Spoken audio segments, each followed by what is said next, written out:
Welcome back against friends. तो आज मैं आपके लिए लाया हूँ मैन इन ब्लैक मूवी के फोर्थ पार्ट की स्टोरी। ये मूवी 2019 में रिलीज हुई थी और इस बार MIB के एजेंट का रोल निभा रहे हैं क्रिस हेम्सवर्थ। नाज़रीन, इस मूवी के पहले तीनों पार्ट को भी मैं एक्सप्लेन कर चुका हूँ, नीचे इस वीडियो में प्ले लिस्ट कर दी गई है। तो चलिए शुरू करते हैं आज की वीडियो।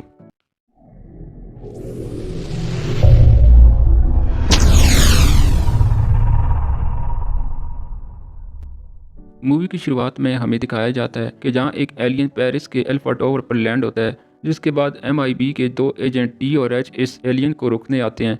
इन एलियन को हाइव कहा जाता था। इसके बाद एजेंट टी और एच जब इस एलियन को मारने टावर के ऊपर जाते हैं तो वो एलियन इन पर हमला कर देता है। इसके बाद सीन 1996 यानी फ्लैशबैक में जाता है, जहाँ एक छोटा एलियन MIB से बचने के लिए एक घर में छुपता है। तो इस घर की एक छोटी बच्ची मोली इस एलियन को MIB के एजेंट से छुपा लेती है। दूसरी तरफ इस बच्ची के माँ बाप घर में किसी एलियन के होने से इनकार कर देते हैं, इसलिए एजेंट जाते हुए इसके माँ बाप की यादाश्त मिटा देते हैं।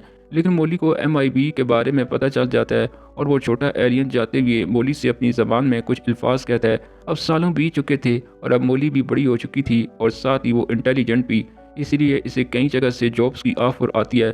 पर वो तो MIB में काम करने के ख्वाब देखती है, इसलिए वो कई सालों से एलियन और MIB से मुतल्लिक रिसर्च करती रहती है कि एक दिन इसे इसके शहर में किसी एलियन के होने की जानकारी मिलती है।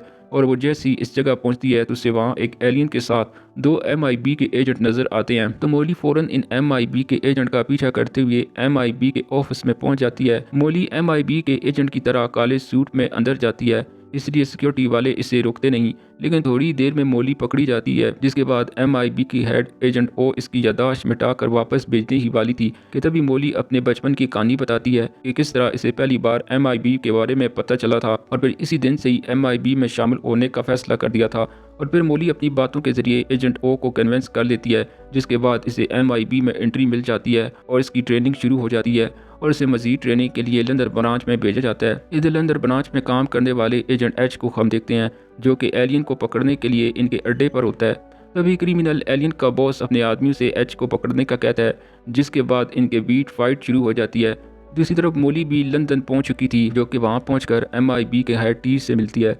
इसके बाद सीन मराकश की तरफ शिफ्ट होता है, जहां एक घर की लाइट चली गई थी और इस घर का आदमी जैसे ही मेन स्विच को चेक करने छत पर जाता है तो दो एलियन इसे मार डालते हैं और फिर इसके रूप में आ जाते हैं। और फिर वो दोनों एलियन एक एंटी शॉप में जाकर एक आदमी से मिलते हैं। आदमी ने पहचान कर एक सीक्रेट दरवाज़ा खोलता है, जहां अंदर जाकर वो एंडोमेड्रा गैलेक्सी की कॉइन से मिलते हैं। एलियन कॉइन से विंगस नाम के एलियन की लोकेशन जानने आए थे, जो कि एंडोमेड्रा से था। दूसरी तरफ विंगस से मुतल्लिक की एजेंट टी एजेंट एच को कहता है कि इसे विंगस को प्रोटेक्शन देना होगी, क्योंकि विंगस का तल्लुक जेवेविया नाम की रॉयल फैमिली से था। इसके बाद एच और मोली विंगस से मिलने इसके क्लब में जाते हैं। विंगस और एच पहले से पुराने दोस्त थे, इसलिए विंगस एच को कुछ बताना चाहता था, पर एच इसकी बातों पर ध्यान ही नहीं दे रहा था। अब थोड़ी देर में वहाँ वो दो एलियन भी आ जाते हैं। वो एक चीज़ विंगस की तरफ फेंकते हैं, जिससे विंगस की तबीयत ख़राब हो जाती है, जिसको देखते हुए एच और मोली इसे गाड़ी में बिठाकर वहाँ से भेज देते हैं। लेकिन थोड़ा आगे जाने पर इसकी गाड़ी ब्लास्ट हो जाती है और तभी वो दोनों एलियन भी आकर हमला कर देते हैं, जिस पर एच और मोली भी इन एलियन पर फायरिंग करना शुरू कर देते हैं। अब इसी बीच जब मोली विंगस के पास पहुंचती है तो विंगस की हालत बहुत ज़्यादा ख़राब हो चुकी थी, इसलिए वो मरने से पहले मोली को एक क्रिस्टल देता है और साथ में ये भी बताता है कि ये क्रिस्टल ज़मीन को बचा सकता है। क्रिस्टल देते ही विंगस मर जाता है।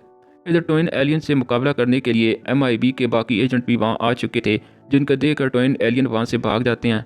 इसके बाद एच और मोली वापस जब MIB के ऑफिस आते हैं, लेकिन मोली विंगस के दिए हुए क्रिस्टल का जिक्र किसी से नहीं करती। अब MIB विंगस की मौत पर इन्वेस्टिगेशन करते हैं तो इन्हें पता चलता है कि विंगस को मारने वाले ट्विन एलियन का तल्लुक डायगेनम एलियन की नस्ल से था, जो कि किसी भी इंसान को मारकर इसके रूप में बदल जाते हैं।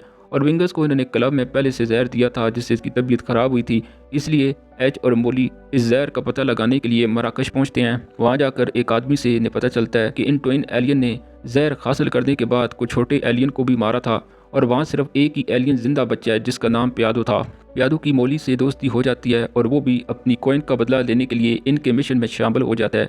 वहीं दूसरी तरफ MIB को यह खबर हो जाती है कि विंगस ने मरने से पहले मोली को एक क्रिस्टल दिया था, जिसके बाद मोली ने MIB को नहीं बताया। जिसके बाद MIB इस क्रिस्टल को लेने के लिए अपने कुछ एजेंट और मोली के पीछे लगाते हैं और इसके अलावा ट्विन एलियन भी क्रिस्टल को लेने के लिए इनके पीछे पड़ जाते हैं। लेकिन मोली और एच एक सुपर फास्ट बाइक के जरिए वहां से भाग जाते हैं, जिसके बाद वो बाइक के जरिए एक रेगिस्तान में पहुंच जाते हैं। इसके बाद मोली जब इस क्रिस्टल को हाथ लगाती है तो वो एक वेपन में बदल जाता है। मोली इस वेपन को चेक करने के लिए जब इसे लो इंस्टिट्यूट पर चलाती है तो वहाँ एक बहुत बड़ा गड्ढा बन जाता है, जिसको देखकर वो दोनों समझ जाते हैं कि इस क्रिस्टल में इतनी ताकत है कि ये पूरी दुनिया को तबाह कर सकता है। अब एजेंट एच वापस जाने के लिए इस बाइक को ठीक करने लग जाता है। तभी पानी की एक बोतल से एक एलियन निकलता है। ये एलियन उसी आदमी का था जिसकी उन्होंने बाइक चुराई थी। वो एलियन इस क्रिस्टल को चुरा कर रेजा के पास ले जाता है, जो कि एजेंट एच की एक्स गर्लफ्रेंड थी, जो कि हथियारों की तस्करी करती थी। अब क्रिस्टल को वापस हासिल करने के लिए एच, मोली और प्यादो रेजा के ठिकाने पर जाते हैं, लेकिन वहाँ रेजा इन तीनों को पकड़ लेती है और अपने एक एलियन को इन तीनों को मारने का हुक्म दे देती है। लेकिन मोली जब इस एलियन को देखती है तो वो उसे पहचान लेती है, क्योंकि वो वही एलियन था जिसे बचपन में मोली ने बचाया था। मोली इस एलियन के सामने वही अल्फाज दोहराती है जो कि बचपन में इसने मोली को बोले थे।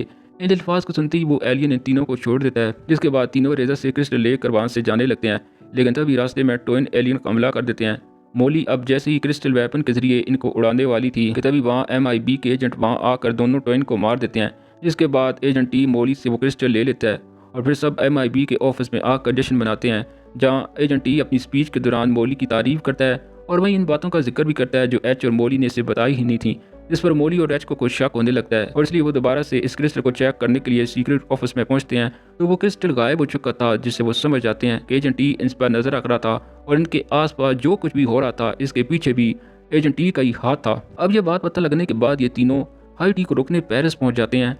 तभी मोली ऐसे पूछती है कि इसने हाई टी को कैसे हराया था, जिस पर एच को कुछ भी याद नहीं आ रहा था, जिससे वो समझ जाता है कि हाई टी ने इसकी याददाश्त मिटा दी थी और टी ने कभी हाई को मारा ही नहीं था, बल्कि इसने इसे कब्जे में लिया था और अब उस क्रिस्टल के जरिए पूरी दुनिया को खत्म करना चाहता है। अब मोली और एच और प्यादो इस जगह पहुंच जाते हैं जहां से हाई टी पूरी दुनिया को तबाह करने वाला था और देखते ही देखते हाई टी एक एलियन में बदल जाता है और इन पर हमला कर देता है और टी मोली को धक्का देता है, जिससे वो इस पोर्टल में जाने लगती है जिसके जरिए दूसरी दुनिया से एलियन हमारी जमीन पर हमला करने वाले थे। लेकिन तभी मोली को इस पोर्टल से निकालने प्यादो पहुंच जाता है। अब HE से लड़ते हुए वो क्रिस्टल इसे ले लेता है और मोली को दे देता है। इसके बाद मोली इस क्रिस्टल वेपन के जरिए हाई टी पर शूट करती है और हाई टी एलियन के साथ ही पूरी तरह से खत्म हो जाता है। अब इस काम को अच्छी तरह से करने पर एजेंट ओ मोली को MIB का प्रॉपर एजेंट बना देती है और एच को MIB का अगला ओहदा मिल जाता है और फिर ये तीनों अगले मिशन पर निकल पड़ते हैं और इसी के साथ मूवी का ये पार्ट यहीं पर ख़त्म हो जाता है।